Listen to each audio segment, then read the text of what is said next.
The radar screen flickered once, twice, then went dark. Captain Marcus Viper Rodriguez stared at the black void where 12 blips had been tracking southeast toward the Venezuelan border just seconds before. His weathered hands gripped the control stick of his F-16 Fighting Falcon, call sign Thunderbolt 17, as he banked hard left through the Preandean Mountains. Below him, the jungle canopy stretched endlessly, a green maze hiding smuggling routes that had claimed more pilots than enemy fire ever had. "Control, Thunderbolt 17, I've lost contact with the formation," Marcus transmitted, his voice steady despite the ice forming in his chest. Static answered him. The radio crackled with interference that shouldn't exist at this altitude, this far from any known jamming stations. His daughter Isabella's school photo, taped to the instrument panel, seemed to stare back at him with accusatory eyes. She'd be waiting for him at pickup, backpack ready, trusting that Daddy would be there like he always was. The silence stretched for 30 seconds, then 60. Marcus had been flying combat missions for 15 years, but this felt different. Wrong. The kind of wrong that made experienced pilots wake up screaming about things they couldn't explain to their therapists. "Thunderbolt 17, this is Phantom 64, do you copy?" The voice cut through the static like a blade through silk. Female, calm, professional. Marcus didn't recognize the call sign, and he knew every pilot in the Colombian Air Force. "Phantom 64, this is Thunderbolt 17, I copy. What's your position?" Marcus scanned the sky, seeing nothing but empty blue and the occasional cloud formation that looked almost too perfect, too geometric. "Thunderbolt 17, maintain current heading. We have you on visual." Marcus's blood turned to ice water. Visual from where? His radar was still dark, his wingman was gone, and according to every briefing he'd received, he was supposed to be alone out here. The mission was simple: routine border patrol, check for smuggling activity, return to base. Nothing about formations he couldn't see, voices he didn't recognize, or the strange way the shadows beneath his aircraft seemed to be moving independently of the sun. "Phantom 64, I need your position and authorization codes," Marcus repeated, banking right toward what he hoped was home. The fuel gauge showed enough for maybe 20 more minutes of flight time, but something told him that might not be nearly enough. His hands found the emergency beacon, finger hovering over the activation switch. If something happened to him, at least they'd find the wreckage. At least Isabella would know he'd tried to come home. The formation appeared without warning, materializing from the blue like ghosts becoming solid. 4 aircraft, sleek and angular, flying in perfect diamond formation off his starboard wing. Marcus had never seen anything like them. They weren't F-16s, weren't Colombian, weren't anything he could identify from 15 years of military aviation. The lead aircraft bore no national markings, no squadron insignia, just a strange symbol that looked almost like wings wrapped around a sword. "Thunderbolt 17, this is Phantom 64. Welcome to the real war." The voice belonged to the lead pilot, and as Marcus watched, the aircraft's canopy began to clear, revealing a figure in a flight suit that seemed to absorb light rather than reflect it. The pilot raised a gloved hand in greeting, and Marcus felt his world tilt sideways. The gesture was familiar, professional, but the implications were impossible. These weren't supposed to exist. This wasn't supposed to be happening. "Phantom 64, what is your unit designation?" Marcus's voice cracked slightly, the first time in years. "We're the ones who have been watching your 6, Thunderbolt. We're the ones who have been keeping you alive while you played soldier in the regular Air Force." The female pilot's voice carried an edge now, not cruel but sharp enough to cut through pretense. "My name is Lieutenant Colonel Esperanza Echo Morales, and I've been waiting a long time to meet you." Marcus's mind raced. Echo. He'd heard that call sign in whispers, in stories that officially didn't exist. The Phantom pilot who'd allegedly saved 3 squadrons during the Ecuador conflict. The ghost who'd taken down a cartel helicopter with nothing but a training aircraft and pure skill. The woman who disappeared after being court-martialed for disobeying orders that would have gotten her entire unit killed. "You're supposed to be dead," Marcus whispered. Death is a luxury we can't afford, Viper. Not when there's work to be done. Echo's aircraft moved closer, close enough that Marcus could see her face through the canopy. Angular features, dark skin marked by years of sun and stress, eyes that held the weight of decisions that kept her awake at night. Your daughter's in danger. The words hit Marcus like a missile strike. What did you say? Isabella Rodriguez, age 7, attends Santo Domingo Elementary. She's in Miss Gutierrez's class, and she draws pictures of airplanes because she wants to be like her daddy. Echo's voice softened, but the information was precise, clinical. Right now, she's in the principal's office because someone called the school claiming to be you, saying there was a family emergency. Marcus's vision tunneled. The cockpit seemed to shrink around him, the horizon spinning as if the aircraft was in an uncontrolled dive. That's impossible. I left her at school this morning. Normal day, normal mission. There's nothing normal about today, Viper. The formation you lost contact with, they weren't your wingmen.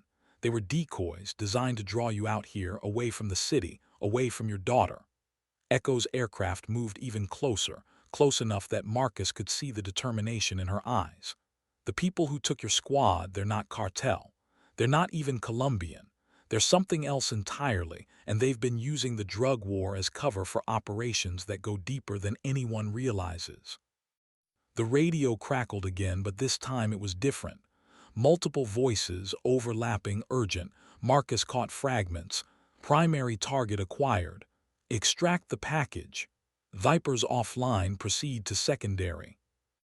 Who are they? Marcus asked, though part of him didn't want to know the answer. International arms dealers, using the border conflict to test new weapons systems. Your squad stumbled onto something they shouldn't have seen, and now they're cleaning up loose ends. Echo's formation began to spread out, taking defensive positions around Marcus's aircraft. Your daughter is leverage. Insurance to make sure you cooperate. Marcus felt something cold and mechanical click into place in his chest. The same feeling he'd experienced during his first combat mission, when training gave way to killing instinct. What do you want me to do? First, we get your daughter back. Then we end this. Echo's voice carried the authority of someone who'd made impossible decisions and lived with the consequences. But I need to know you're ready for what comes next, because once we cross this line, there's no going back to the regular Air Force. No more weekend barbecues and parent-teacher conferences. This is Black Ops, Viper, the kind of work that doesn't exist in official records. Marcus looked at Isabella's photo, then at the fuel gauge showing 15 minutes of flight time remaining. The choice wasn't really a choice at all. Tell me what I need to do. Follow me. Stay tight, trust your instincts, and remember that everything you think you know about this war is wrong. Echo's aircraft began to descend, heading toward coordinates that didn't appear on any official map. And Viper, when this is over, when we get your daughter back, I'm going to tell you a story about why they call me Echo, about the day I died and came back to life, about the reason I've been hunting these people for 3 years. The formation dove toward the jungle, 4 ghost aircraft carrying secrets that could reshape the hemisphere's balance of power. Marcus followed, his F-16 straining to keep pace with technology that shouldn't exist. Behind them, the sky burned with the contrails of aircraft that would never appear in any official flight log, piloted by men and women who'd crossed the line between soldier and something darker. As they descended through the cloud layer, Marcus caught his first glimpse of their destination. A compound hidden in the jungle, surrounded by surface-to-air missile sites and electronic warfare equipment that looked decades ahead of anything in the Colombian military inventory. Smoke rose from several buildings, and Marcus could see vehicles moving in coordinated patterns that suggested military precision. Jesus, Marcus breathed, how long has this been here? Long enough, Echo replied, and getting longer every day we let them operate. Her aircraft's weapons systems powered up, a subtle whine that Marcus felt in his bones. Welcome to the Shadow War, Viper. Population, classified. Marcus armed his own weapons systems, feeling the familiar weight of destruction at his fingertips. Somewhere in that compound, his daughter was waiting for rescue. Somewhere else, the people responsible for this nightmare were about to learn what happened when you threatened the family of a combat pilot who'd run out of patience with official channels. The attack began without warning, Echo's formation diving through the canopy like steel angels delivering judgment. Marcus followed, his F-16 responding to his touch with the precision of a surgical instrument. Below them, the compound erupted in defensive fire, tracer rounds reaching toward the sky like desperate prayers. But prayers wouldn't save them. Not today. Not from Echo's phantoms, and not from a single father who just discovered that sometimes the only way to protect your family was to become the monster they feared most. The first building exploded in a flower of orange flame and black smoke. Marcus banked hard left, avoiding the debris field and prepared for the next target. His radio crackled with Echo's voice, calm and professional despite the chaos surrounding them. Thunderbolt 17, this is just the beginning. Stay close, trust the plan, and remember, we're not here to arrest anyone. We're here to send a message. Marcus understood. The message was written in fire and delivered at the speed of sound. And somewhere in the smoke and flames below, his daughter was waiting for Daddy to keep his promise. The promise that he'd always come home. The promise that he'd always protect her. No matter what it cost. Echo's aircraft rolled inverted, diving toward the compound's main building with weapons hot and target locked. Marcus followed, his finger on the trigger, his heart focused on one simple truth. Some lines, once crossed, changed everything. Today, he was crossing all of them. The jungle erupted in thunder and lightning as 4 ghost pilots began their descent into hell, carrying with them the fury of parents whose children had been threatened, soldiers whose comrades had been murdered, and warriors whose patience with half measures had finally reached its end.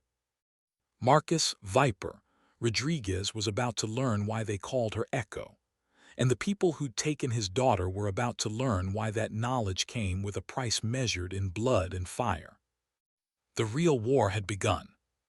Echo's lead aircraft screamed through the compound's outer defenses, her cannon spitting depleted uranium rounds that carved through concrete and steel like they were made of paper. Marcus watched in fascination as she flew, her movements precise and economical, wasting neither ammunition nor energy. This wasn't the flying of a regular Air Force pilot. This was something else entirely. Something that suggested years of training in situations that didn't exist in any official manual. Thunderbolt 17, take the eastern bunker. 30-degree dive, pull out at 500 feet. Echo's voice was calm, professional, as if she was discussing the weather instead of orchestrating a surgical strike against a hardened target. Watch for the SA-7s. They're using them as point defense. Marcus rolled his F-16 into the specified attack profile, his targeting computer painting the bunker with a red diamond. The structure was camouflaged, built into the hillside with such skill that it was nearly invisible from above. But Echo had spotted it, identified it as a threat, and marked it for destruction with the casual efficiency of someone who'd done this before. The missile left his aircraft with a gentle thump, tracking toward the target on a column of white smoke. Marcus pulled up hard, feeling the G-forces press him into his seat as the bunker disappeared in a ball of flame and debris. Secondary explosions followed, ammunition cooking off in sympathetic detonations that sent shockwaves through the jungle. Good hit, Viper. Now the warehouse, grid reference 77 Alpha. Echo's aircraft had already moved on to the next target, her movements fluid and predatory. That's where they're keeping the packages. Packages? Marcus understood the euphemism. Hostages, his daughter among them. The warehouse was a long, low building constructed of prefabricated steel and concrete. It looked innocuous enough, but Marcus could see the defensive position surrounding it, the carefully concealed guard posts, the electronic surveillance equipment that tracked their approach. These people had been planning this operation for months, maybe years. They'd studied the Colombian Air Force's tactics, identified weaknesses, prepared countermeasures. But they hadn't prepared for Echo.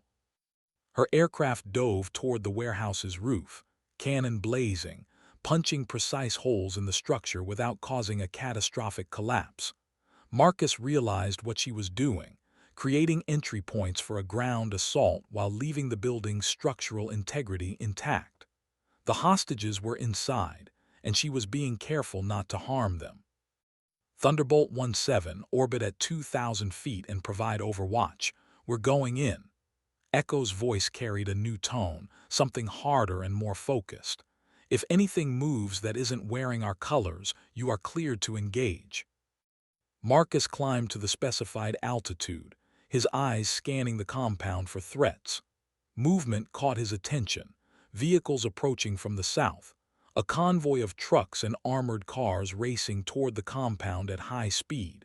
His targeting computer identified them as hostile, painted them with red diamonds, calculated firing solutions. Echo, I have movement from the south. Looks like reinforcements. Marcus's finger hovered over the trigger, waiting for authorization. Negative, Viper. Those aren't reinforcements. Those are our people. Echo's aircraft had disappeared below the tree line, but her voice remained clear and professional. Ground Team Alpha moving into position. ETA 30 seconds. Marcus watched as the convoy reached the compound's perimeter, disgorging soldiers in black tactical gear who moved with the coordinated precision of Special Operations Forces. They weren't Colombian military, weren't wearing any identifiable insignia, but they moved like professionals, like Echo's people. The assault began simultaneously from 3 directions: air, ground, and what Marcus suddenly realized was a third vector he hadn't considered. Explosions erupted from inside the compound, shaped charges detonating with mathematical precision to create breaches in interior walls. Someone had been inside all along, preparing the way. "How long have you been planning this?" Marcus asked, his voice tight with something between admiration and concern. 3 years, 2 months, 16 days. Echo's response was immediate, precise. Since the day they killed my squadron and left me for dead in the Amazon. Since the day I realized the war we were fighting was just a cover story for something much bigger. Marcus felt a chill that had nothing to do with altitude. What happened to your squadron? Later, Viper. Right now, we have work to do. Echo's aircraft reappeared, climbing rapidly from the compound. I've got eyes on the hostages. Your daughter's safe, but we need to move fast. The people running this operation, they're not here. This is just a forward operating base. The warehouse's roof peeled back like a flower opening, revealing the interior where Marcus could see figures moving in tactical formation.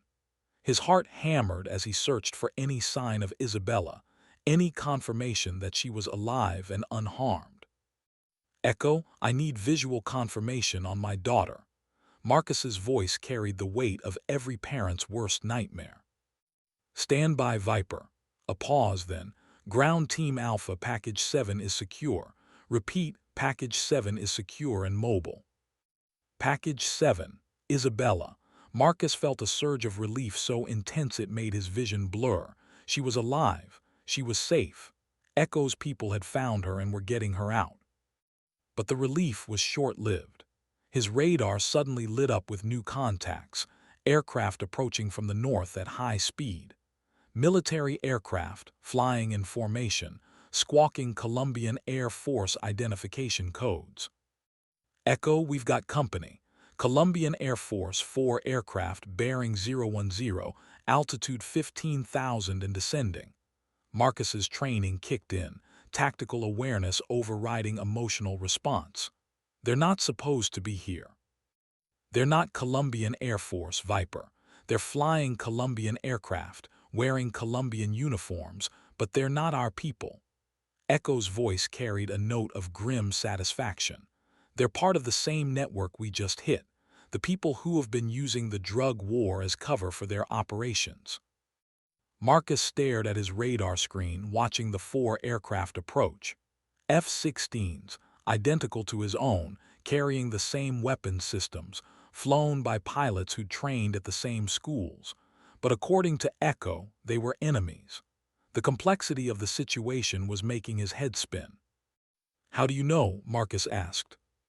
"Because I've been tracking them for 3 years. Because I know their flight patterns, their tactics, their voices." Echo's aircraft moved into an intercept course, her weapons systems powering up. "Because one of them is the pilot who shot down my wingman over the Amazon. Major Carlos Mendoza, call sign Reaper. He's been selling intelligence to the arms dealers, helping them stay one step ahead of official operations." The name hit Marcus like a physical blow. He knew Mendoza, had flown with him on several missions. The man was a decorated veteran, a respected pilot, someone Marcus had trusted with his life. The idea that he was working for the enemy was almost incomprehensible. "Reaper's a good pilot," Marcus said, his voice hollow. "He's a good pilot who sold out his country for money." Echo's aircraft accelerated, positioning itself between Marcus and the approaching formation. Good pilots who make bad choices are the most dangerous enemies of all. The radio crackled with a familiar voice. "Thunderbolt 17, this is Reaper. You are ordered to stand down and return to base immediately." Marcus felt the weight of command authority, the instinctive response to follow orders from a superior officer. But he also felt the weight of his daughter's safety, the knowledge that these people had threatened her, used her as leverage against him. "Reaper, this is Thunderbolt 17. Negative on the return to base. I'm currently engaged in a rescue operation." Marcus's voice was steady, professional, but internally he was making a choice that would define the rest of his life. "Thunderbolt 17, you are in violation of direct orders. Return to base immediately or face consequences for insubordination." Mendoza's voice carried the authority of rank, the threat of court-martial, the weight of military justice. Marcus looked at Isabella's photo, then at Echo's aircraft flying protective formation beside him. The choice was between following orders and protecting his daughter, between the official chain of command and the woman who'd risked everything to save his child. "Echo, this is Viper, I'm with you." The words came out before he could stop them, carrying with them the weight of burnt bridges and irrevocable decisions. Marcus had just chosen sides in a war he didn't fully understand, against enemies who wore the same uniform he did. "Welcome to the Shadow War, Viper." Echo's voice carried approval, respect, and something else, something that sounded like pride. "Now let's finish this." The 4 aircraft dove toward them, weapons hot, intent on eliminating the threat to their operation. Marcus armed his missiles, feeling the familiar weight of combat decision-making. But this time was different. This time, he was fighting his own people. This time, the enemy wore familiar faces and spoke with voices he recognized. This time, the war had come home. Echo's aircraft rolled inverted, diving toward the lead enemy fighter with weapons locked and finger on the trigger. Marcus followed, his F-16 responding to his touch with deadly precision. Below them, the compound burned with the evidence of their raid, smoke rising into the sky like a funeral pyre for the illusions Marcus had carried about the nature of the conflict. The first missile launch came from Mendoza's aircraft, a heat-seeking round that streaked toward Echo's position with lethal intent. Marcus watched her deploy countermeasures, chaff and flares creating a cloud of confusion that spoofed the missile's guidance system. The weapon detonated harmlessly, but it was followed by 3 more, a coordinated attack designed to overwhelm her defenses. "Viper, break left and engage the number 2 aircraft. I'll take Reaper." Echo's voice was calm, professional, as if she was discussing a training exercise rather than a life-or-death combat situation. Marcus pulled his F-16 into a hard left turn, his targeting computer acquiring the second enemy aircraft. The pilot was skilled, employing evasive maneuvers that spoke of extensive training and combat experience. But Marcus had advantages: desperation, fury, and the knowledge that his daughter's safety depended on his success. The missile left his aircraft with a gentle thump, tracking toward the enemy fighter on a column of white smoke. The pilot deployed countermeasures, but Marcus had anticipated the move, firing a second missile along a different vector. The enemy aircraft tried to evade both weapons, pulling into a vertical climb that bled airspeed and left it vulnerable. The second missile found its mark, detonating against the F-16's engine intake. Marcus watched the aircraft spin out of control, trailing smoke and flame as it disappeared into the jungle below. No parachute, no emergency beacon. The pilot was gone and Marcus had killed him. The reality of what he'd done hit him like a physical blow. He just shot down a Colombian Air Force pilot, a man who'd sworn the same oath, trained at the same schools, served the same country.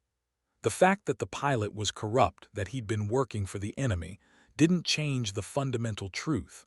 Marcus had just crossed a line that couldn't be uncrossed. "Good kill, Viper. Now let's help Echo." The voice came from an unfamiliar call sign, one of the other Phantom pilots who'd been silent until now. "She's got her hands full with Reaper." Marcus looked toward the aerial duel unfolding above the compound.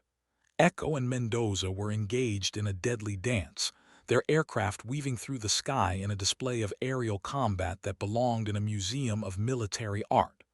Both pilots were skilled, experienced, deadly. But Mendoza had advantages: a newer aircraft, more missiles, backup from his remaining wingman. Echo was flying alone, outgunned and outnumbered, but she moved with the fluid grace of someone who'd been in this situation before. Her aircraft seemed to anticipate Mendoza's moves, staying just ahead of his targeting solutions, forcing him to waste ammunition on shots that missed by inches. She's baiting him, Marcus realized, drawing him into a trap. The trap sprung with mathematical precision.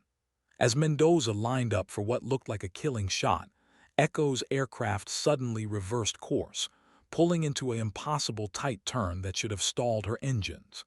Instead, she emerged behind Mendoza's position, her cannon blazing, pouring depleted uranium rounds into his aircraft's fuselage. Mendoza's F-16 came apart in a shower of sparks and debris, its wings separating from the fuselage in a catastrophic structural failure. Marcus watched his former colleague's aircraft tumble toward the jungle, trailing smoke and flame like a fallen star. But there was no time for reflection. The remaining enemy aircraft was diving toward the compound, its pilot apparently intent on destroying the evidence of the operation, even if it meant killing the hostages. Marcus realized with horror that Isabella was still down there, still in danger.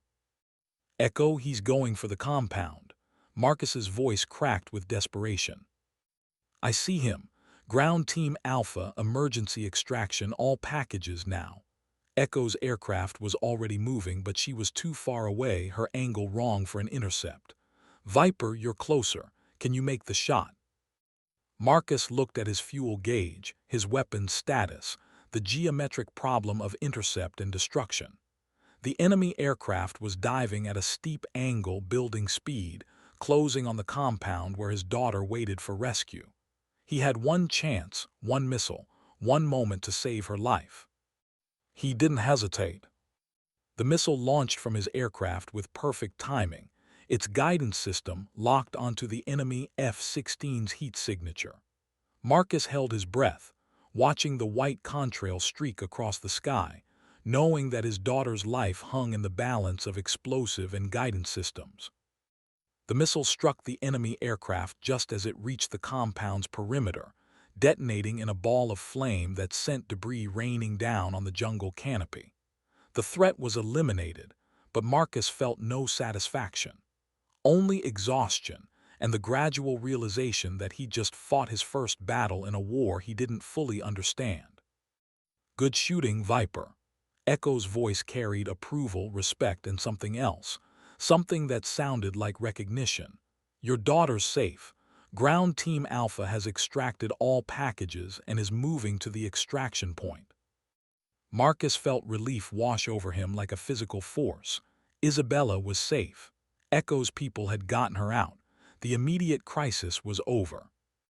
But as he looked at the burning compound below, at the wreckage of 4 Colombian Air Force aircraft, at the evidence of an operation that went deeper than anything he'd imagined, Marcus realized that the immediate crisis was just the beginning. The shadow war that Echo had welcomed him to was bigger than a single raid, more complex than a simple rescue operation. And he was now part of it, whether he wanted to be or not. Echo, this is Viper. What happens now? The question hung in the air like smoke from the burning compound, carrying with it the weight of decisions made and prices paid.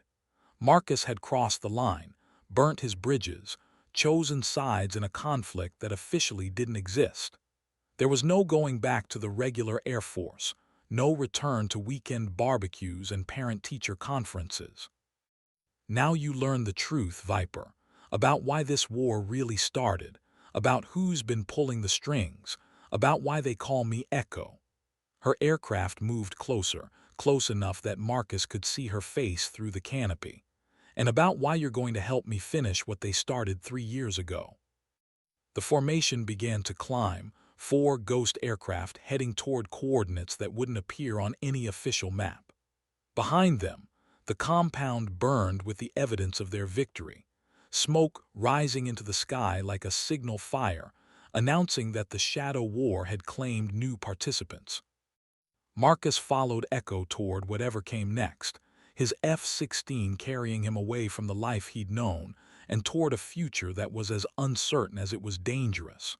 But his daughter was safe, and that was all that mattered. Everything else was just details to be worked out later. The real war had begun, and Marcus, Viper, Rodriguez was no longer just a participant. He was a believer, and in the Shadow War, believers were the most dangerous weapons of all. As they climbed toward the setting sun, Marcus caught a glimpse of a transport aircraft emerging from the jungle, carrying the rescued hostages toward safety. Isabella was aboard that aircraft, alive and unharmed, rescued by people who'd risked everything to keep a promise to a father who'd trusted them with his most precious treasure. The image burned itself into Marcus's memory, a reminder of what they were fighting for and why the Shadow War mattered. Below them, the regular war continued, played out in official channels and documented in classified reports. But above them, in the thin air where only the most skilled pilots could survive, the real battle was just beginning. And Echo was about to tell him why. The debriefing took place in a hangar that didn't exist on any official map, at an airfield that had been built without government funding or oversight. Marcus sat in a folding chair, still wearing his flight suit, still processing the events of the last 6 hours. Across from him, Echo had finally removed her helmet, revealing features that were both harder and more compassionate than he'd expected. "Your daughter is safe," she said, her voice carrying the authority of someone who'd made similar promises and kept them. "She's at a secure location, being debriefed by people who specialize in helping children process traumatic experiences. She'll be returned to you when this is over." Marcus nodded, trusting her word because he had no choice. The alternative was to believe that he'd thrown away his career, his future, his relationship with the official military for nothing. "Now tell me about the Shadow War," he said. Echo stood, moving to a wall covered with photographs, documents, and maps connected by red string like a conspiracy theorist's fever dream. But Marcus could see the organization behind the apparent chaos, the careful documentation of connections and patterns that spoke of years of meticulous investigation. "It started 3 years ago, when my squadron was ordered to investigate reports of unusual aircraft activity along the Venezuelan border." Echo's voice was steady, professional, but Marcus could hear the pain beneath the surface. "We found a facility that shouldn't have existed, operated by people who weren't supposed to be there, using technology that was decades ahead of anything in the regional inventories." She pointed to a photograph of a compound hidden in the jungle, similar to the one they just destroyed but larger, more sophisticated. The official report said we'd stumbled onto a drug manufacturing facility, but I knew better. I'd seen the aircraft, the weapons systems, the electronic warfare equipment. This wasn't cartel. This was military, professional, international. Marcus studied the photographs, recognizing some of the technology but not understanding its significance. What were they doing? Testing? Echo's voice carried the weight of hard-won knowledge, using the drug war as cover for field trials of new weapons systems, autonomous drones, directed energy weapons, electronic warfare suites that could take down entire air defense networks. They were using Colombia as a laboratory. The implications hit Marcus like a physical blow. Who's they? International arms dealers, working with corrupt officials in multiple governments. Americans, Russians, Chinese, Europeans. They'd found a way to test their products in real combat conditions without triggering international incidents. Echo moved to another section of the wall, pointing to financial records and corporate documents. The drug war provided perfect cover. Any unusual activity could be explained as counter-narcotics operations. Marcus felt a chill that had nothing to do with the hangar's air conditioning. What happened to your squadron? Echo's expression hardened, her eyes focusing on something beyond the present moment. We were ordered to investigate but not to engage, reconnaissance only. But when we got there, we found something that changed everything. She pointed to a photograph that made Marcus's blood freeze. Children, young teenagers, sitting in what looked like a classroom but wearing military uniforms. They were being taught to operate sophisticated weapons systems, their faces showing the blank expression of people who'd been conditioned to follow orders without question. They were recruiting, Echo continued, taking street children from the cities, homeless kids, orphans, training them to operate the new weapons systems, creating a private army of child soldiers who had no allegiance to any government, no families to return to, no identity beyond the organization that fed and clothed them. Marcus stared at the photograph, seeing Isabella's face in every young victim. My God. I tried to call it in, but our communications were jammed. We tried to retreat, but they'd positioned surface-to-air missiles to cover all the exit routes. They'd been expecting us. Echo's voice carried the weight of survivor's guilt. My wingman, Lieutenant Maria Santos, she tried to cover our withdrawal. They shot her down with a missile system that didn't exist in any intelligence database. The name hit Marcus like a physical blow. He'd known Maria Santos, had flown with her on training missions. She'd been young, enthusiastic, dedicated to the service. The idea that she'd been murdered by arms dealers using child soldiers as cover was almost incomprehensible. I managed to escape, but barely. When I tried to report what we'd found, I was told the mission was classified, that my report would be handled through special channels. Echo's laugh was bitter, carrying no humor. Special channels that led straight to the people who'd ordered the attack. Marcus felt the pieces clicking into place. Someone in the command structure was working with them. Multiple someones. The operation was too sophisticated, too well coordinated to be the work of simple corruption. This was systemic, institutional. Echo moved to a chart showing the organizational structure of the Colombian Air Force, with red marks indicating suspected compromised positions. They'd been planning this for years, placing their people in key positions, creating a network that could operate with official sanction. The scope of the conspiracy was staggering. Marcus found himself questioning everything he'd believed about the war, about the military, about the people he'd trusted with his life and his daughter's safety. So you went underground, he said. I was court-martialed for filing a false report, for disobeying orders, for conduct unbecoming an officer.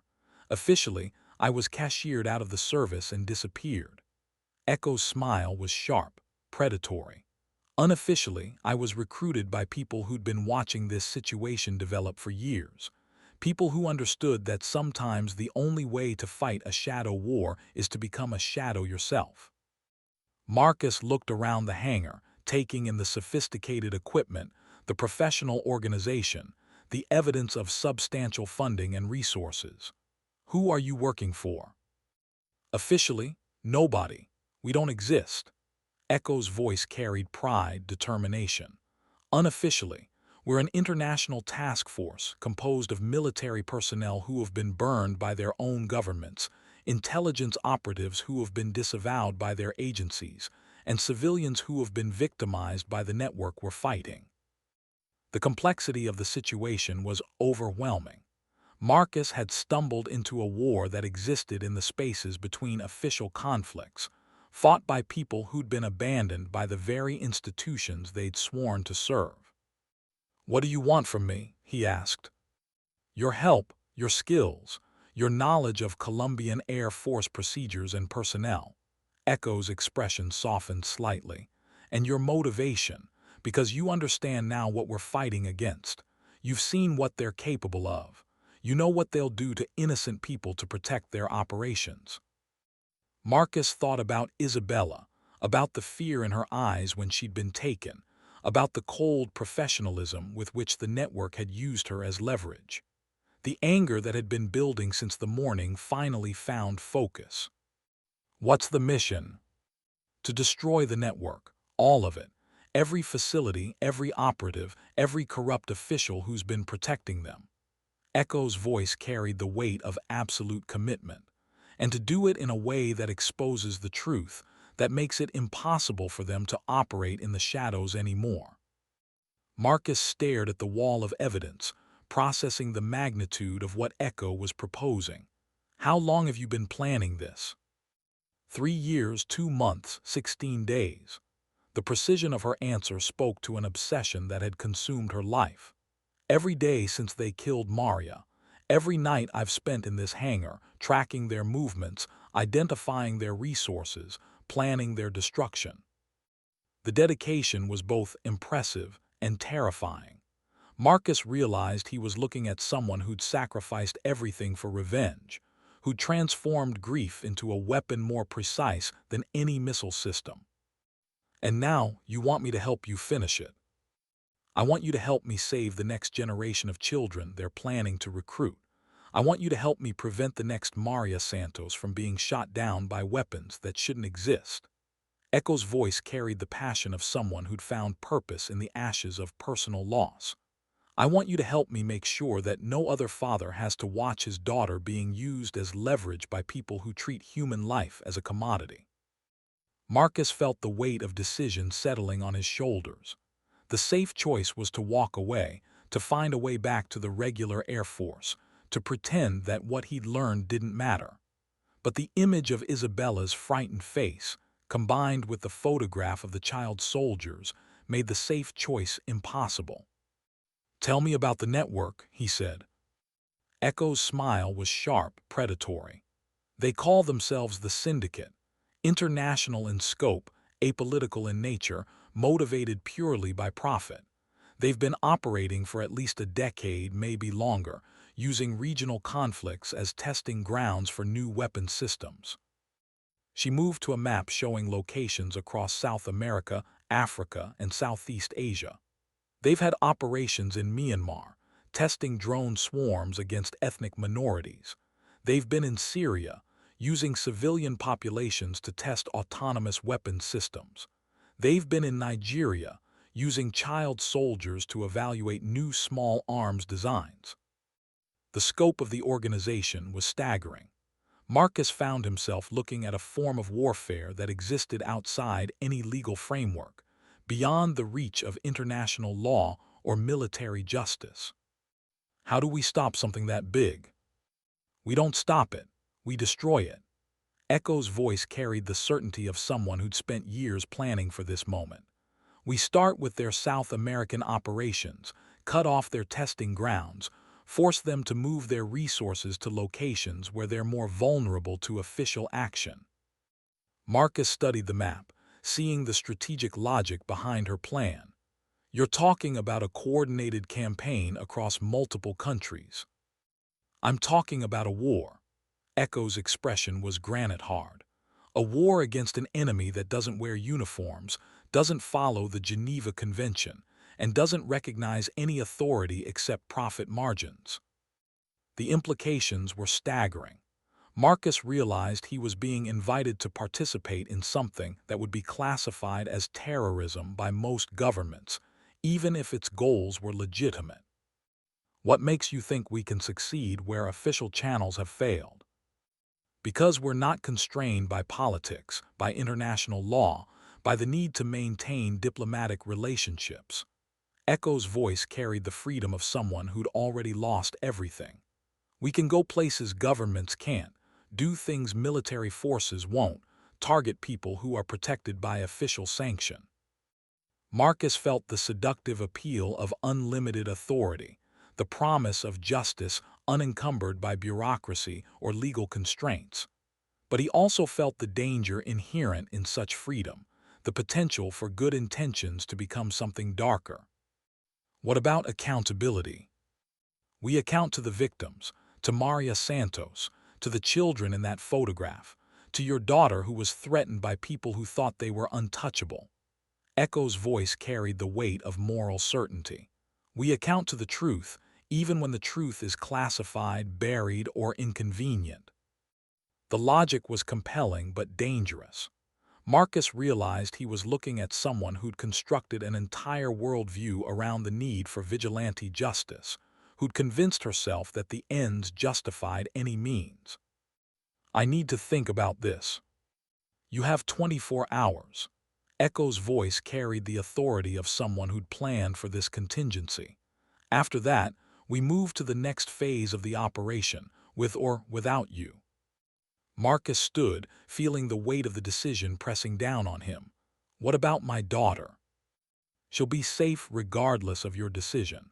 But if you choose to help us, she'll be safe in a world where the syndicate no longer exists. Echo's expression softened slightly, and she'll be proud of her father for choosing the right side of history. The emotional manipulation was obvious but effective. Marcus found himself thinking about the world he wanted to leave for Isabella, about the enemies he wanted to protect her from, about the price of inaction in the face of systematic evil. I'll give you my answer tomorrow. Fair enough. Echo walked him toward the hangar's exit, her movements carrying the fluid grace of someone who'd learned to live with constant danger. But while you're thinking, remember this. The syndicate doesn't take breaks. They don't pause their operations while we debate ethics. Right now, they're recruiting new child soldiers, testing new weapon systems, planning new atrocities. Marcus nodded, understanding the urgency but needing time to process the complexity of what he'd learned. How do I contact you? You don't, we'll find you. Echo's smile was enigmatic. We're very good at finding people. Marcus left the hangar with his mind spinning, carrying with him the weight of knowledge he couldn't share and decisions he couldn't postpone. The drive back to the safe house, where Isabella waited, took him through familiar streets that now seemed foreign, through a city where he now knew enemies operated with impunity. The reunion with his daughter was everything he'd hoped for and more. She ran to him with the uncomplicated joy of a child who'd been frightened but was now safe, who trusted that Daddy would always protect her from the monsters in the world. "Were you flying your airplane, Daddy?" she asked, her voice carrying the excitement of someone who'd transformed a traumatic experience into an adventure through the resilience of childhood. "Yes, baby, I was flying." Marcus held her close, feeling the solid reality of her warmth against his chest. "And I'll always fly to keep you safe." She pulled back to look at him, her eyes serious in the way that only children's eyes could be. "The nice lady said you were a hero." "What nice lady?" "The one who brought me here. She said you were fighting the bad guys." Isabella's expression was solemn. "She said you were very brave." Marcus felt a chill. Echo's people had been talking to his daughter, preparing her for what might come next. The psychological manipulation was subtle but effective, designed to make his decision easier by showing him that even Isabella understood the stakes. What else did she say? That sometimes heroes have to make hard choices. That sometimes doing the right thing means doing scary things. Isabella's voice carried the wisdom of someone who'd been forced to grow up too quickly. Are you going to do scary things, Daddy? Marcus looked into his daughter's eyes, seeing the trust and love that had sustained him through years of military service and personal sacrifice. The choice was really no choice at all. He'd already decided the moment he'd seen her frightened face, the moment he'd learned about the network that had threatened her. Maybe, baby, but only to keep you safe. Isabella nodded, accepting his answer with the faith of someone who'd never known him to break a promise. I love you, Daddy. I love you too, baby, more than flying, more than anything. That night, after Isabella had fallen asleep in the safe house's small bedroom, Marcus sat in the darkness and thought about the choice he'd already made. He thought about Maria Santos, about the child soldiers in the photograph, about the network that operated in the shadows, while good people tried to fight a war with rules that didn't apply to their enemies. He thought about Echo, about her 3 years of planning and preparation, about the weight of knowledge that had transformed her from a regular Air Force pilot into something harder and more dangerous. He wondered if he was strong enough to make the same transformation, if he could become the kind of person who fought monsters without becoming one himself. Most of all, he thought about Isabella, about the world he wanted to leave for her, about the enemies he wanted to eliminate before they could threaten her again. The mathematics were simple. The syndicate was a cancer that needed to be cut out, and official channels had proven inadequate to the task. Sometimes, he realized, the only way to fight a shadow war was to become a shadow yourself. The next morning, Marcus made his decision. He kissed Isabella goodbye, promising to return as soon as possible, and drove to the coordinates Echo had given him. The meeting point was a small airfield outside the city, where a transport aircraft waited with engines running. Echo stood beside the aircraft, wearing civilian clothes but carrying herself with the military bearing that had become second nature. She watched him approach, her expression unreadable. "I'm in," Marcus said. "I know." Echo's smile was sharp, predatory. "Your daughter told us you would be." The manipulation was obvious, but Marcus found he didn't care. Isabella was safe, the enemy was identified, and the war was about to begin in earnest. Everything else was just details. "What's the first mission?" "We're going to visit the facility where they train the child soldiers. We're going to document everything, gather evidence, and then we're going to burn it to the ground." Echo's voice carried the satisfaction of someone who'd waited 3 years for this moment. "And then we're going to use that evidence to identify every person, every organization, every government official who made it possible." Marcus nodded, understanding the logic. "And then we hunt them down, one by one, until the network is destroyed." Echo's expression was granite hard. "Until every child soldier is free, every corrupt official is exposed, and every arms dealer is dead or in prison." The scope of the mission was staggering, but Marcus felt the appeal of absolute clarity. No political considerations, no diplomatic constraints, no bureaucratic delays. Just the simple mathematics of justice. Identify the enemy, locate the enemy, destroy the enemy. "How long will it take?" "As long as necessary." Echo's voice carried the patience of someone who'd already sacrificed everything. "Years, probably. Maybe decades, but we have advantages. We know who they are, we know how they operate, and we know they can't run forever." Marcus thought about Isabella, about the life he was leaving behind, about the future he was choosing for both of them. The price was high, but the alternative was unacceptable. "Let's go to war." Echo's smile was sharp as a blade. "Welcome to the Phantom Squadron, Viper. Population, classified." The transport aircraft lifted off into the morning sky, carrying Marcus away from the life he'd known and toward a future that was as uncertain as it was necessary. Behind him, the city fell away, looking peaceful and normal from altitude. But Marcus knew better now. He knew about the shadows beneath the surface, about the enemies who operated with impunity, about the war that was fought in the spaces between official conflicts. He was no longer just Captain Marcus Viper Rodriguez, Colombian Air Force pilot and single father. He was something new, something harder, something that existed in the gray areas between soldier and assassin, between justice and revenge, between the world as it was and the world as it should be. The Phantom Squadron was going to war, and Marcus was about to learn that some battles could only be won by people who were willing to become ghosts themselves. As the transport aircraft climbed toward its cruising altitude, Echo briefed him on the mission ahead.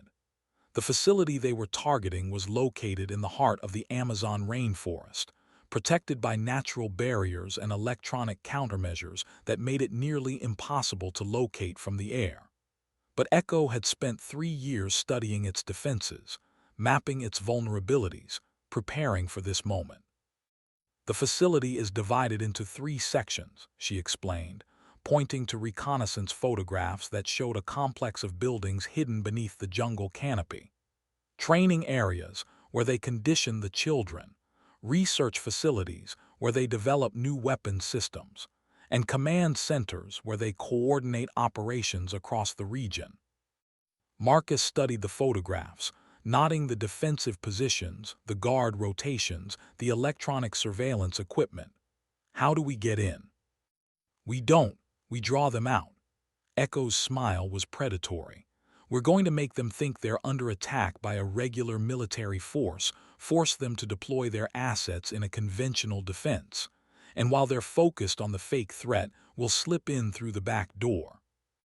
The plan was elegant in its simplicity, but Marcus could see the risks. What if they don't take the bait? They will, because the fake attack will be led by someone they know, someone they trust. Echo's expression darkened. Major Carlos Mendoza's replacement, a pilot who's been feeding them intelligence for the past 6 months. Marcus felt a chill. You're talking about another traitor. I'm talking about someone who thinks he's a patriot, who's been convinced that the syndicate is actually a legitimate intelligence operation. Echo's voice carried the weight of hard-won knowledge. Someone who believes he's protecting Colombia from foreign threats. The psychological manipulation was sophisticated, using the target's own loyalty as a weapon against him. Marcus realized he was looking at an enemy that understood human nature better than most governments understood their own citizens. How do we know he'll cooperate? Because he's already cooperating. He's been feeding them information for months, believing he's helping to protect the country. Echo's expression was grim. When we activate him, he'll lead exactly the kind of attack they're expecting, exactly the kind of response they've prepared for. Marcus nodded, understanding the logic but disturbed by the implications. And while he's dying for a lie, we'll be infiltrating the facility. That's the job. Echo's voice carried the hardness of someone who'd made peace with necessary sacrifices. In this war, everyone's expendable. The only question is whether their sacrifice serves a purpose. The transport aircraft banked toward the Amazon, carrying them toward a mission that would test everything Marcus thought he knew about warfare, about justice, about the price of fighting monsters without becoming one yourself. As they flew deeper into the jungle, Marcus found himself thinking about Isabella, about the promise he'd made to always come home. The math was simple. Some promises were more important than others, and some fights were worth any price. The Phantom Squadron was going to war, and Marcus was about to learn that in the Shadow War, victory was measured not in territory gained or enemies killed, but in the darkness prevented, the innocence preserved, and the future protected. The war was about to begin in earnest, and Marcus Viper Rodriguez was ready to become whatever the mission required, even if it meant becoming a ghost himself. The Amazon facility materialized out of the jungle like a cancer growing in healthy tissue, its angular buildings and electronic arrays forming a malignant pattern that violated the natural order of the rainforest. Marcus crouched in the undergrowth beside Echo, watching through night vision scopes as guards moved through their predetermined patterns, unaware that death was observing their every step. 23 personnel confirmed, Echo whispered, her voice barely audible above the jungle's ambient noise. 12 guards, 6 technicians, 5 administrators, all armed, all trained, all expendable. Marcus adjusted his scope, tracking the movement of a guard who couldn't have been more than 17 years old. A child, really, but a child who'd been trained to kill and who would die before surrendering. The moral complexity of the situation was staggering. Rules of engagement. Survivors will be interrogated, resistors will be eliminated, children will be extracted if possible. Echo's voice carried the weight of decisions made in advance when emotion couldn't cloud judgment. But remember, Viper, these aren't regular soldiers. They're not bound by the Geneva Convention, they don't recognize surrender, and they've been conditioned to fight to the death. Marcus nodded, understanding the implications. In a regular military operation, there would be protocols for minimizing casualties, for protecting civilians, for distinguishing between combatants and non-combatants. But the Syndicate had made those distinctions irrelevant by using children as soldiers and civilians as shields. What about the research materials? Priority 1. We need documentation of their weapons programs, their training methods, their operational procedures.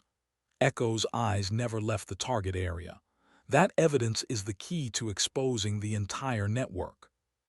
The radio crackled softly in Marcus's ear, a coded transmission from the decoy attack force. Phase 1 was beginning, the fake assault that would draw the facility's defenders into predetermined positions. Marcus watched through his scope as the guards responded to the alarm, moving with practiced efficiency toward defensive positions that had been designed to repel a conventional attack. "Showtime," Echo whispered. The diversionary attack began with a mortar barrage that lit up the jungle in strobing flashes of orange and white. Marcus could see the guards rushing toward their positions, their movements coordinated but predictable. They were responding exactly as their training had taught them, exactly as Echo had anticipated. "Move!" The infiltration team slipped through the jungle like ghosts, using the sound of the fake battle to mask their approach. Marcus followed Echo's lead, his movements silent and economical, his weapon ready but not yet needed. The real fight would come later when they were inside the facility and the guards realized they'd been outmaneuvered.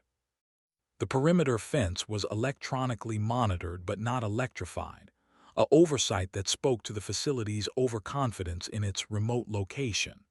Echo produced a small device that interfaced with the fence's sensors, feeding them false signals that indicated normal status while they cut through the wire. "Thermal imaging shows 3 guards in the main building," Echo whispered as they crossed the compound. 2 in the research facility, 1 in the command center. The rest are committed to the perimeter defense. Marcus acknowledged with a hand signal, his attention focused on the building ahead.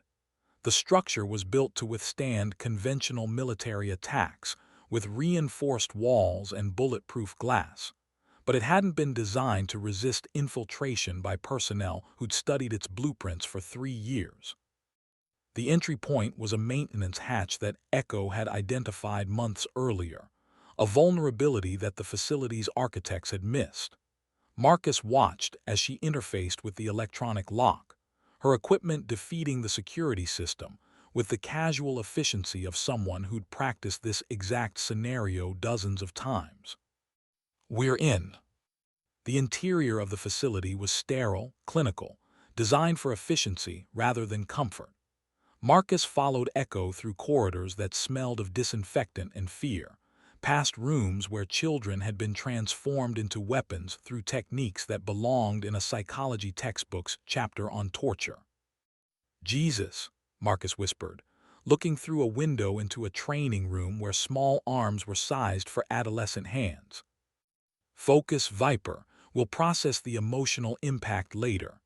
Echo's voice carried the hardness of someone who'd learned to compartmentalize horror. Right now, we need the evidence. The research facility was a treasure trove of information. Computers containing files that documented years of illegal weapons development and human experimentation. Marcus watched as Echo connected portable storage devices to the network, downloading terabytes of data that would expose the syndicate's operations across multiple continents. "How long?" Marcus asked, monitoring the corridor for approaching guards. 3 minutes for the download, 2 more for the secondary systems. Echo's fingers flew over the keyboard, her movements precise and economical. "Then we plant the charges and extract." Marcus nodded, understanding the timeline. The diversionary attack would last exactly 15 minutes, long enough to mask their infiltration but not long enough to risk the decoy force being overwhelmed. Every second counted.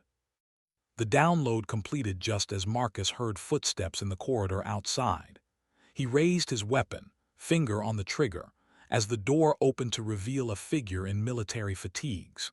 Young, scared, carrying an assault rifle with the uncertain grip of someone who'd been trained to kill but had never faced death himself.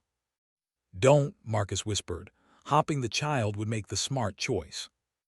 The boy raised his weapon, his training overriding his instinct for survival. Marcus fired once, the suppressed weapon making barely more sound than a cough. The child soldier collapsed, his weapon clattering on the floor, his eyes already going glassy with the approach of death. "Move," Echo commanded, her voice carrying no emotion. "Charges set, extraction in 60 seconds."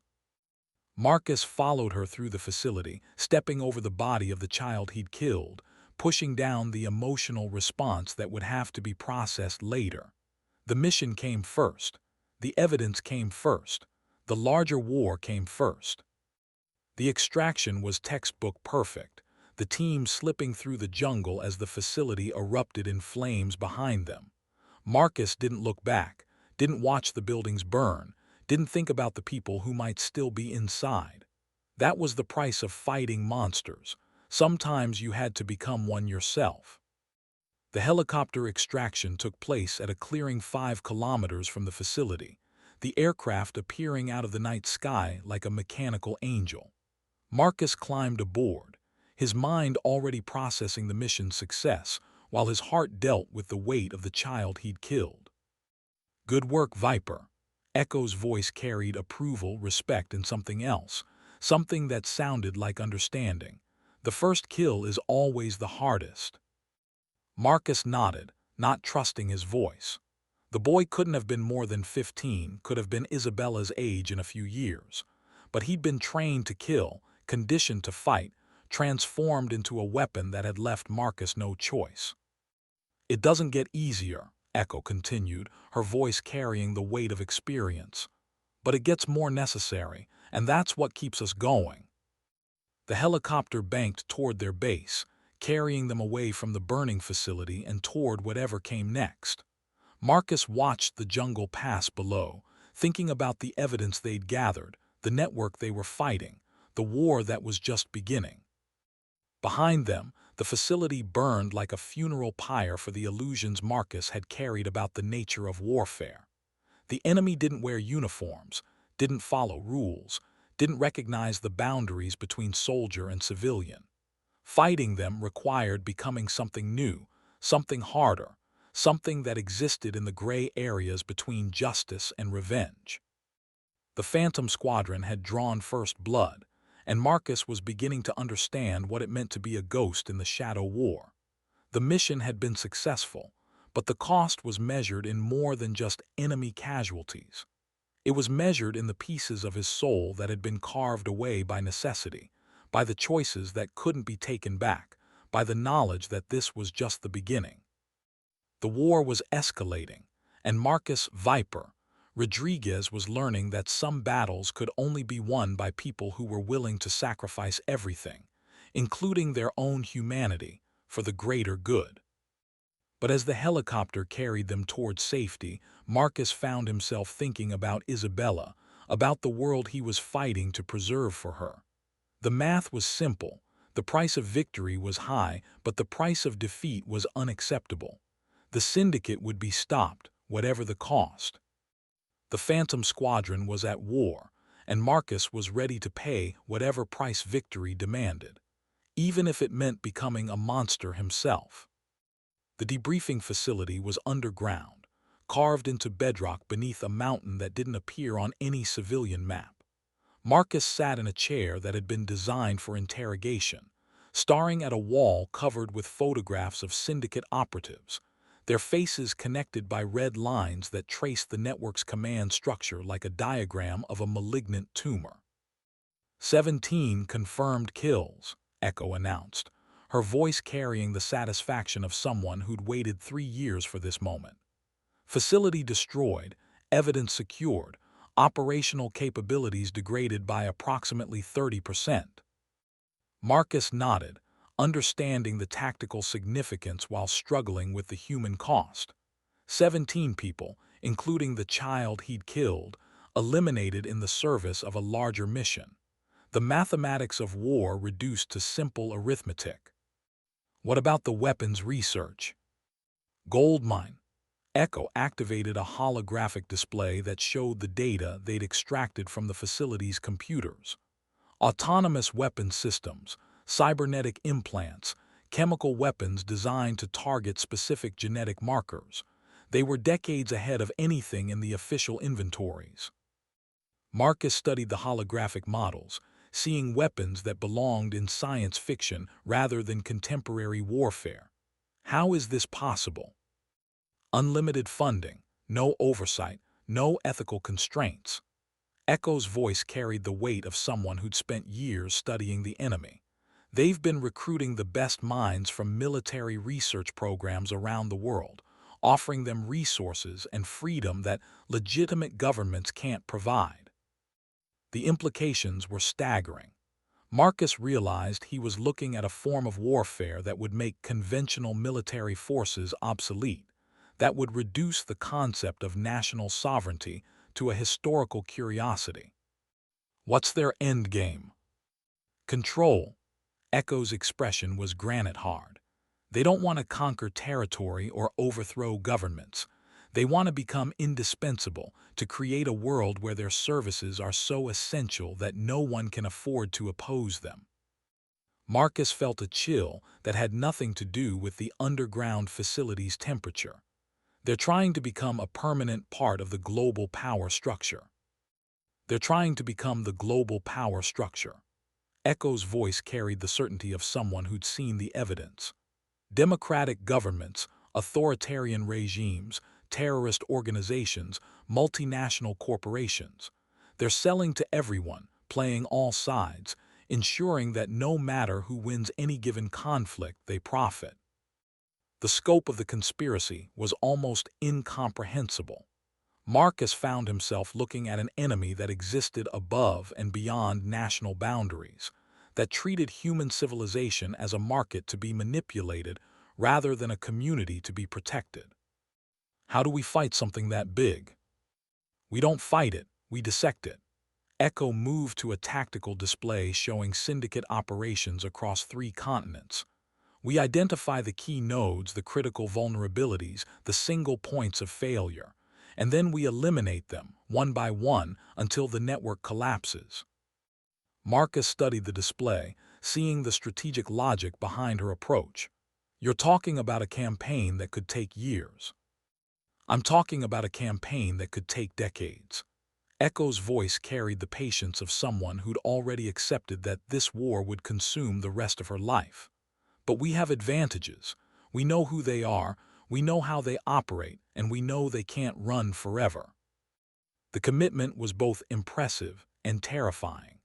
Marcus realized he was looking at someone who'd transformed herself into a weapon of singular purpose, who'd sacrificed everything human about herself in service of a mission that might be impossible. What about the cost? The cost is irrelevant. Echo's expression was devoid of emotion. The alternative is a world where children are manufactured into weapons, where human life is a commodity to be traded, where power belongs to whoever can afford the most sophisticated killing machines. Marcus nodded, understanding the logic but disturbed by the implications. And if we become monsters in the process? Then we become monsters. Echo's voice carried the finality of someone who'd already made peace with damnation. But we become monsters in service of something greater than ourselves. The philosophical implications were staggering, but Marcus found himself accepting the logic. In a war against an enemy that recognized no moral boundaries, traditional ethics became a luxury that could result in defeat. What's the next mission? We're going after the financial networks. Echo activated a new display showing bank accounts, shell companies, and money laundering operations across multiple countries. The syndicate needs funding to maintain their operations, and that funding leaves traces. Marcus studied the financial data, seeing patterns that suggested coordination across multiple banking systems. How do we attack something that's legal? We make it illegal. Echo's smile was sharp, predatory. We document the connections, expose the transactions, force governments to choose between protecting their financial institutions and protecting their citizens. The strategy was elegant in its simplicity, but Marcus could see the risks. What if they choose the financial institutions? Then we make that choice more expensive than they can afford. Echo's voice carried the weight of someone who'd learned to think in terms of acceptable losses. We make the cost of protecting the syndicate higher than the cost of destroying it. Marcus nodded, understanding the arithmetic of power. Everything came down to cost-benefit analysis, and Echo was proposing to alter the equation by making the costs of cooperation unbearable. How long do we have? 3 weeks. Echo's expression was grim. That's how long it will take them to realize what we took from the facility, to understand how much of their network we've exposed. After that, they'll go into full defensive mode. The timeline was tight, but Marcus felt the appeal of urgency. No time for doubt, no opportunity for second-guessing. Just the simple clarity of a mission that had to be completed before the enemy could adapt. What about my daughter? She's safe, protected by people who understand the stakes. Echo's voice softened slightly. But she's also bait, Viper. They'll try to use her against you when they realize how much damage you've done to their operations. Marcus felt the cold arithmetic of the Shadow War settling over him. Isabella was safe, but she was also a vulnerability that the enemy would exploit. The only way to protect her was to eliminate the threat entirely. Then we end this quickly. We end this completely. Echo's voice carried the finality of someone who'd spent 3 years planning for this moment. No loose ends, no survivors, no possibility of resurrection. The syndicate dies, and it stays dead. Marcus nodded, understanding the commitment he was making. There would be no half measures, no negotiated settlements, no possibility of mercy. This was a war of extinction, and only one side would survive. Brief me on the financial operations. The syndicate uses a network of shell companies and offshore accounts to move money through the global banking system. But they've made mistakes, left traces, created vulnerabilities. Echo's expression was predatory. We're going to follow those traces, expose those vulnerabilities, and use them to destroy the network from within. Marcus studied the financial data, seeing patterns that suggested coordination across multiple jurisdictions. What about official channels? Official channels are compromised. The syndicate has people in every major government, every significant intelligence agency, every important financial institution. Echo's voice carried the weight of paranoia earned through hard experience. We're on our own. The isolation was complete, but Marcus found it liberating.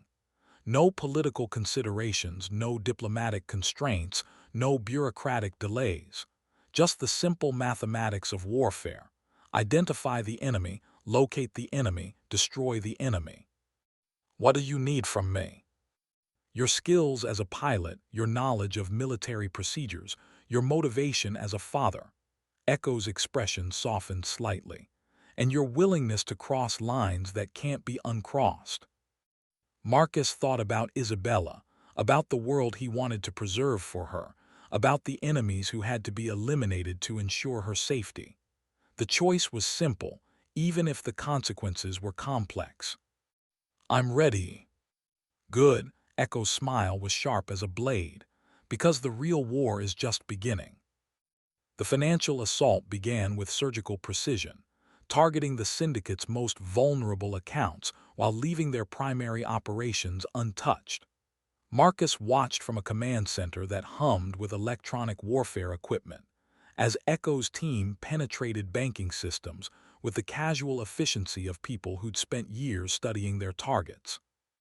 First wave complete, announced a technician whose face Marcus couldn't see beneath layers of electronic countermeasures. 17 accounts compromised, $43 million redirected to humanitarian organizations. Marcus felt a surge of satisfaction. The enemy's money was being used to fund the very causes they'd been fighting against, a form of poetic justice that appealed to his sense of irony. Second wave initiating, Echo announced, her fingers flying over a keyboard that controlled systems Marcus didn't recognize. Targeting shell companies in the Cayman Islands, Luxembourg, and Singapore. The cyber warfare was elegant in its sophistication, using the enemy's own systems against them. Marcus watched as bank accounts emptied, as shell companies were dissolved, as financial networks that had taken years to construct were dismantled in minutes. They're responding, the technician announced, his voice tight with concentration. Activating defensive protocols attempting to trace our intrusion. Let them try. Echo's voice carried the confidence of someone who'd spent 3 years preparing for this moment. We're using their own access codes, their own authorization protocols. They're fighting themselves. Marcus understood the genius of the strategy. The syndicate had built their financial network to be impenetrable from the outside, but they'd never considered the possibility of an attack from within. Echo was using their own security systems as weapons against them. Third wave complete, the technician announced. 67 accounts compromised, $112 million redirected. They're hemorrhaging money. Marcus felt the satisfaction of watching an enemy that had seemed invincible reduced to human proportions. The syndicate's power was based on resources, and Echo was systematically destroying those resources. How long before they adapt? They won't have time to adapt. Echo's voice carried the finality of someone who'd planned for every contingency. By the time they realize what we're doing, we'll have destroyed their ability to fund operations. The assault continued for 6 hours, a relentless campaign of financial destruction that left the syndicate's network in ruins. Marcus watched as hundreds of millions of dollars vanished from their accounts, as shell companies were dissolved, as the financial infrastructure that had supported their operations was systematically dismantled. Final wave complete, the technician announced, his voice carrying exhaustion and satisfaction. Total damage, $417 million redirected or destroyed. Their operational funding is down by 78%. Marcus felt the weight of victory, but also the knowledge that this was just the beginning. The syndicate would adapt, would find new sources of funding, would develop new methods of operation. The war was far from over. What's next? Now we go after their command structure. Echo's voice carried the hardness of someone who'd spent 3 years planning for this moment. We eliminate the people who make the decisions, who coordinate the operations, who hold the network together. Marcus nodded, understanding the logic. The syndicate was ultimately a human organization, dependent on human leadership. Remove the leaders and the network would collapse into chaos. How do we find them? We don't find them, we make them find us. Echo's smile was predatory. We're going to stage attacks that will force them to respond, to expose themselves, to make the mistakes that will reveal their locations. The strategy was elegant but dangerous. Marcus realized they were about to become bait in a trap of their own making, using themselves as lures to draw the enemy into a killing ground. What about the risks? The risks are acceptable. Echo's voice carried the weight of someone who'd already sacrificed everything. We're ghosts, Viper. We don't exist in any official records. We don't have families to protect. We don't have futures to preserve. We're weapons, and weapons are meant to be used. Marcus thought about Isabella, about the promise he'd made to always come home. The mathematics were simple. Some promises were more important than others, and some